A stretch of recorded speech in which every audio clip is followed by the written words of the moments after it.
বাংলাদেশের কাছ থেকে খুব ভালো মতো শিখেছি কিভাবে কঠিন পরিস্থিতি মোকাবেলা করতে হয়, এজন্যই ম্যাচ জিতেছে।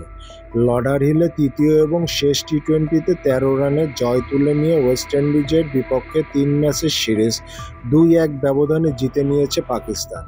দ্বিতীয় ম্যাচে শেষ বলে হেরে সমতায় ফিরেছিল ক্যারিবিয়ানরা, তবে শেষ ম্যাচে আর ঘুরে দাঁড়াতে পারেনি তারা। সালমান আগার নেতৃত্বে পাকিস্তান দল দেখিয়েছে দারুণ পারফরম্যান্স। প্রথমে ব্যাট করে নির্ধারিত ২০ ওভারে ৪ উইকেট হারিয়ে ১৮৯ রান তোলে পাকিস্তান। ব্যাটিংয়ে ঝড় তোলেন দুই ওপেনার ফারহান এবং সাইম আইয়ুব। তারা গড়েন ১৩৮ রানের উদ্বোধনী জুটি। ফারহান ৭৪ এবং সাইম ৬৬ রান করে ফিরে যান। এরপর বাকিদের কেউ বড় ইনিংস খেলতে পারেনি, তবে স্কোরবোর্ডে সম্মানজনক রান জমা করতে সক্ষম হয় পাকিস্তান দল।